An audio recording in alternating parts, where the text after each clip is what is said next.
مسجد میں رکھی جاتی ہے، نکاح ہو جاتا ہے۔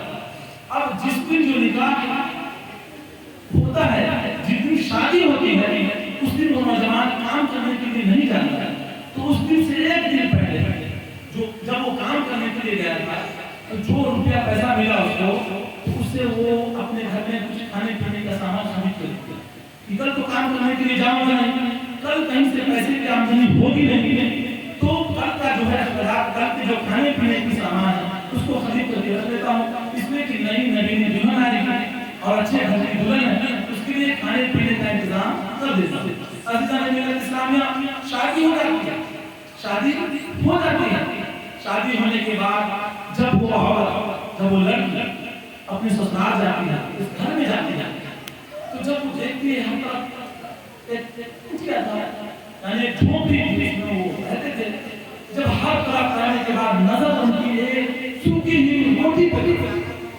سوکھی ہوئی روٹی پڑی کی نظر پڑی، تو اس نوجوان عورت نے اپنے شوہر سے پوچھ دیا یہ کیا ہے؟ تو وہ نوجوان نے کہا کہ کل میں اس کو خرید کر کے رکھا تھا، آج کے لیے رات کو کام کرنے جاؤں گا تو کھانے پینے کا انتظام کہاں سے ہوگا، اسی لیے میں نے اس کو خرید کر کے رکھ دیا۔ عزیزان علیہ السلام نے اتنا سنا تھا کہ وہ حضرت سعید ابن مسیب کی صاحبزادی جو ہوتی ہے، وہ کہتے ہیں کہ ابا حضور نے کہا تھا کہ لڑکا تو بڑا دیندار ہے اور قناعت گزار ہے، لیکن میں یہ دیکھ رہا ہوں کہ تمہارا کل پر بھروسہ نہیں، یعنی کل کیا ہوگا اس پہ بھروسہ نہیں، اور تم کل کے کھانے کا انتظام آج ہی کرتے ایک دن پہلے ہی کرتے۔ ابا حضور یہ کیسی نظر تھی، ابا حضور نے کیا دیکھا؟ تو عزیزان ملت اسلامیہ، کہنے کا مقصد یہ ہے کہ حضرت سعید ابن مسیب نے جو شادی کرنے دختر نے اختر کی، وہ صرف دینداری دے کر اور قناعت گزاری دے کر، اگر وہ چاہتے تو اپنے دختر نے اختر کی شادی کہیں بڑے گھرانے میں بڑے پیسے والے کا کرتے، لیکن انہوں نے ایسا نہیں کیا۔ تو ہمیں یہاں سے درس ملتا ہے، سبق ملتا ہے کہ ہم بھی اپنے بچوں کی بہن بھائیوں کی کہیں بھی شادی دینداری کو پہلے ترجیح دی۔ دینداری اگر دیکھیں گے تو ہمارا گھر اس سے جنت کی طرف بن جائے گا۔ اگر لڑکی اچھی ہوگی، دیندار ہوگی، گھر میں سب لوگوں کو ملا جلا کے چلنے والے ہوگی تو ہمارا گھر بہت اچھا، ہمارے گھر کا ماحول بہت اچھا ہوگا۔ لہٰذا اللہ تبارک و تعالیٰ سے دعا ہے کہ ہمیں اور آپ کو کہنے اور سننے سے زیادہ عمل کرنے کی توفیق و رفیق عطا فرمائے۔ ہم تمام لوگوں کو نماز 5 با جماعت ادا کرنے کی توفیق